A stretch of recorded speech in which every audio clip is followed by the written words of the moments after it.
ukushadelwa umvangeli uneno sadlule emhlabeni wayeshada noMhlongo kuthiwa kwisigcawu sika-14 ngokunamakhosikazi awu-16 emva kwalo 14 kwabuye kwangena ababili uthi-ke kimi wemfana kamzala phela ubaba wami uzalwa ngumayengoyo amen uthi-ke wemfana kamzala laba bantu ohlala nabo eNanda lapho emangweni sebenze bagcoba ngithi mfundisi wenkosi kunjalo uthi ngeke ngisho ukuthi umntakamzala umuntu ubonakala ngey'thelo zakhe phambi kwabantu bagcoba nje khona into abayibona ukuthi ufanele uguqa phakathi kwabo uthi-ke kodwa ukuba beza kimi kuqala ngangeke ngivume ukuthi ugcotshwe ungalulekiwe lento engizoyisho lapho ningixolele nezwi lami elincane kakhulu lakuseyiphithenaniswa ngithi mfundisi wenkosi ngilalele wathi ngibuke emehlweni wathi bheka umfana kamzala ngasingamubheka wathi lalela-ke lento engizokutshela yona hleze la usuka khona bakutshelanga ngoba ngenzeka ulwazi lwabanalo athi kodwa mfundisi ngeke uhambe uyocela ushwele uye kumfundisi oluthuli uthi ngathi konakala lapha le ngane kamzala izolimala uthi-ke lalela-ke uma ebhekele emzini kababa wakho uke wenza inkonzo ka-14 phakathi egcekeni umuzwa kuyinubulele uthi ebhekele emzini kababa wakho uma uke wenza u-23 kwakhala igubhu la ekhaya uvula u-23 uvalwa lowo muzi ubulele uthi uma uke wenza u-25 egcekeni kumnandi kuwe ngoba kuphithisa ingomhlophe egcekeni uthi lowo muzi wenze wavalwa ngey'hlahla kuyokhonjwa umancane uthi wawulawuza waphakathi uthi angiphathi-ke muze wafaka ilanda egcekeni indaba yakho ayikhuluma uthi kufanele uma unesihe ngoba isabatha lephulwa zonke izumo isabatha ufunakala usethempelini uyokhonza iJehova uthi uma ubiza abayingcwele egcekeni emzini kayihlo wamemeza usontweni ngo-1 enkozweni yesabatha lowo muzi uphelile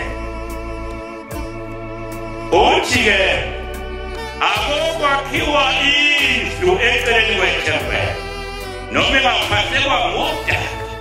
noma ingakhiwa kahle kodwa zonke iy'nkonzo zenzelwe khona hhayi egcekeni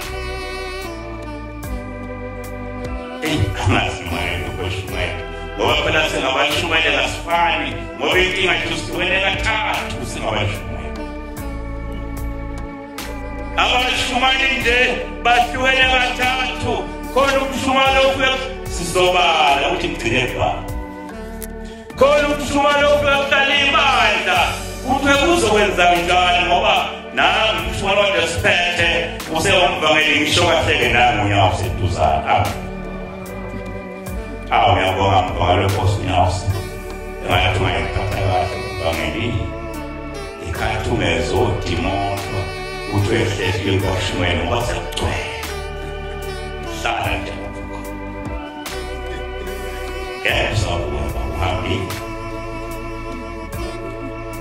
uma bekukhetha umshumayeli kuyehlale iy'nsizwa phansi noma amadoda abasethuka libandla nibona kanjani ubani ongase aqhubeke nomsebenzi kaNkulunkulu la bese bethi abanye sibona usibanibani abanye bathi sibona usibanibani wathola abanye umthu usibanibani kuthiwe uyena ophatha ngaleso sikhathi kade kuqedwe bese kuyathandazwa uma umshumayeli ozehlisile khona into efikayo mahlombe kuwe ukuthi umini uyaphela ngizongaliboni izulu mangifika umsebenzi kaNkulunkulu khona kumshumalo kamesethwele ngamuthi usethwele walolu swethwele afika bevela udabona ke namo ke manje uzoniphatha nizomthanda futhi ke uhlabela kahle futhi uclean noma ekhuluma kanamalimi njengophakathi kwenzalo kaMose uzosodisa phela umuntu onamalimi inzalo kaMose owathethiliwe ephethile kwalomthetho wathi ena lawa phansi laphithika waqala phansi waqoshwe elinye lo wasithathu-ke yilona hluba umshumayeli ethempelini ahluphe njengamazwi umshumayeli abasemshumana kukhuluma angazi kwamshumayeli ukuthi uhlalaphi walandwaphi uthandazwa efaka kulezi umzimba ongaphambi kwakhe angazi ukuthi umshumayeli ihlobo liyomuntu noma ekhuluma umshumayeli aphendule ngendlela bese kuthi uzokwenziwa njani ngoba uyahlupha useyimamba manje lesoda kusasonteki bese bethi usibe lokuthula mnike isihlahla awubeka manje khona bese hamba nahamba phela ngeke ahambe yedwa sihlukene kathathu kanjalo-ke noma sekwenza umsebenzi kaNkulunkulu ngeke sifane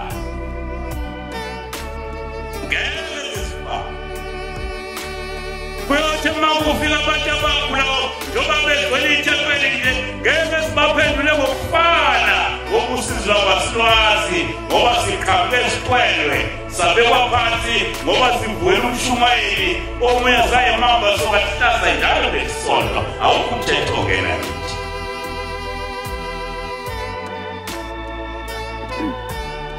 uma sikuleli bandla sidinga ukuthi siqonde ngoba khona into esiyisebenzelayo ongeke uyibone manje kodwa mhla usuhambile uyifika phambili angazi-ke uma ugeja kuyoba mnyama nangeso